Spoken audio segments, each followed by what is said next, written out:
जिस भाई के पास अगर 10 से 15 लाख रुपए हैं, जिस भाई के पास अगर ज़्यादा से ज़्यादा पेमेंट है और वो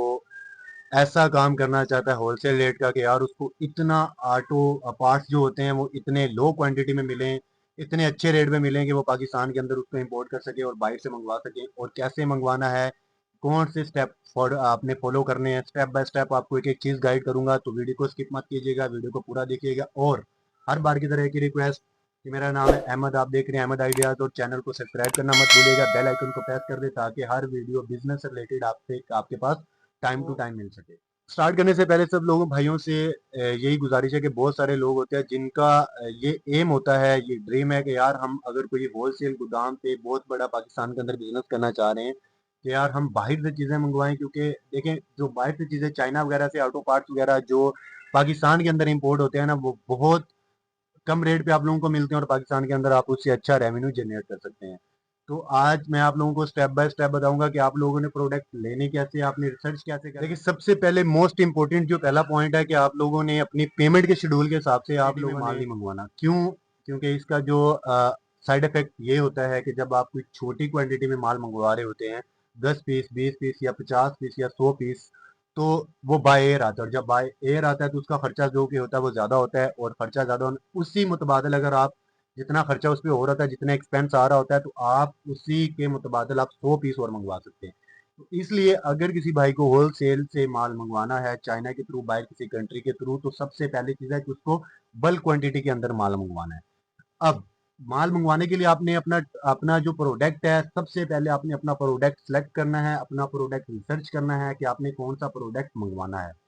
सबसे मेन पॉइंट का आपने ये ध्यान रखना है। जब आपने एक प्रोडक्ट सेलेक्ट कर लिया, तब आपने कौन सी ऐप के जरिए आपने मंगवाना है, किस कैसे आपने रिसर्च करना है, और कैसे आपने सप्लायर से कॉन्टेक्ट करना है, सबसे मेन चीज़ ये है। तो आप लोगों ने alibaba.com को यूज़ करना है। अब अली एक्सप्रेस को यूज़ नहीं करना, alibaba.com को क्यों यूज़ करना है कि business to business, B to B काम हो रहा था वहाँ पे। बहुत सारी alibaba.com के ऊपर बहुत सारे ऑनलाइन स्टोर्स, कंपनीज और आपको बहुत सारे एजेंट मिल जाते हैं। और अगर आप अली एक्सप्रेस को यूज़ करते हो तो वहाँ पे बिजनेस बी टू सी यानी कि बिजनेस हो रहा होता है, और alibaba.com प्रोफेशनल ऐप है, वहाँ से आप बिजनेस टू बिजनेस अपने लिए होलसेल पे माल मंगवा सकते हैं।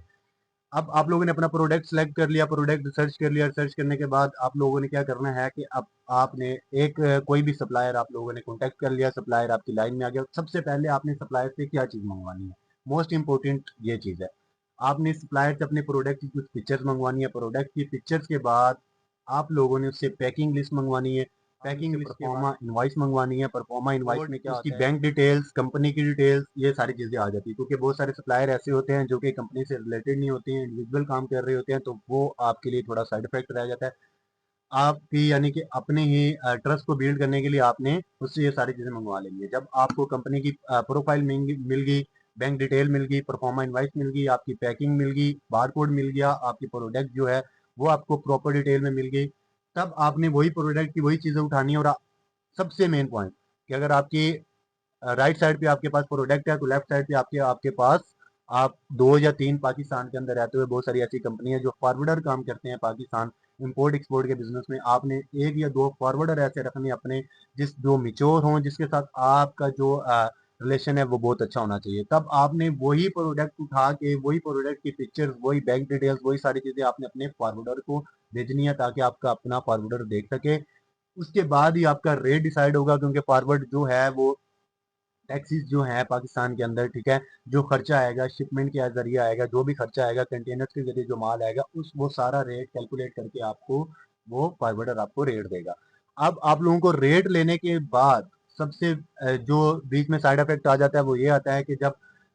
पाकिस्तान के अंदर बहुत सारे वेयर हाउसेज हैं जो फारवर्डर के बनाए हुए हैं, आप लोगों ने फारवर्डर से वो यानी कि रेट लेना है जो उसके वेयर हाउस के अंदर सामान आ सके, या वेयर हाउस से आप जिस सिटीज के बिलोंग करते हैं उस सिटीज के अंदर वो सामान आपका आ सके, यानी कि एफ ओ बी का रेट लेना है, हाउस तक का रेट। ठीक है, उसके बाद आपने,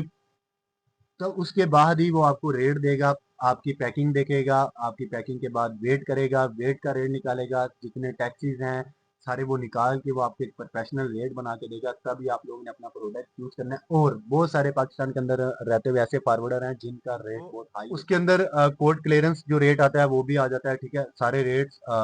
कोड क्लियरेंस है, उसके बाद डॉक्यूमेंटेशन क्लियरेंस है, रेट निकलने के बाद जब फॉरवर्ड आपकी वही प्रोडक्ट आपकी ओके कर देता है, उसके बाद वही प्रोडक्ट आप पाकिस्तान के अंदर आपके फॉरवर्ड के वेयर हाउस तक आ जाती है। अब उसके अंदर क्या होता है ज्यादातर के जो आपकी शिपमेंट के जरिए जो भी आपका होलसेल का माल आ रहा है उसके अंदर लेट भी हो जाता है 10 से 15 दिन, जो कि मामला ना फॉरवर्ड के हाथ में होते हैं ना सप्लायर के हाथ में होता है। वो जो मामला है वो एज गवर्नमेंट के हाथ में होते हैं। उसमें आप लोगों को सब्र रखना है, कंसिस्टेंसी रखनी है, ताकि आपका माल आपके टाइम पर पहुंच जाएगा। आपका माल कभी भी क्या कहते हैं कि गायब नहीं होता। लेकिन इसमें एक चीज का ध्यान रखना है कि जब पैकिंग हो रही होती है, जब आपकी माल की क्वांटिटी की जो क्वालिटी की पैकिंग है वो अच्छी होनी चाहिए। जब आप वही अपने फॉरवर्डर को दिखाएंगे कि ये पैकिंग है, वो ओके कर दे कि ये पैकिंग अच्छी है, क्योंकि चाइना के अंदर 99% तो यही होता है कि पैकिंग अच्छी आती है चीज़ों को, चीज़ें ना तो गायब होती है ना खराब होती है, लेकिन 1% बाय इंसिडेंट कोई चीज़ ना कोई ऐसा मामला। ये चीज़ों के बाद आप लोगों ने प्रोडक्ट अपनी वेरिफिकेशन कैसे करनी है, प्रोडक्ट का गायब हो जाना, प्रोडक्ट का वेरिफिकेशन होना, ये सब आपके जुम्मे है, ना फॉरवर्डर के जुम्मे होगा ना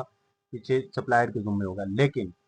प्रोडक्ट की वेरिफिकेशन सिर्फ फॉरवर्ड के थ्रू ही हो सकती है, और फॉरवर्ड ही प्रोडक्ट की अच्छी वेरिफिकेशन कर सकता है। उसके बाद आने के उसके वेयर हाउस के आने के बाद आप लोगों को लोकल ट्रैक के जरिए या लोकल कोरियर के जरिए आपको ट्रैकिंग जो कोड है वो मिल जाता है और आपकी प्रोडक्ट आप तक पहुंच जाता है। अगर जिस भाई को और डिटेल्स के अंदर कोई चीज़ चाहिए हो, कोई भी मालूमात चाहिए हो, इन्फॉर्मेशन चाहिए हो, तो वो हमारे चैनल के ऊपर कमेंट कर सकता है, और तुम्हें इंशाल्लाह आपके कमेंट पे आपको वीडियो बना के दी जाएगी और आपके कमेंट पे आपको प्रॉपर राय दी जाएगी। तो जो मेरे भाई चैनल पे न्यू आ रहे हैं वो मेरे चैनल को सब्सक्राइब कर दें, बेल आइकन को प्रेस कर दें, ताकि हर आने वाली वीडियो का नोटिफिकेशन बर वक्त आपको मिल सके।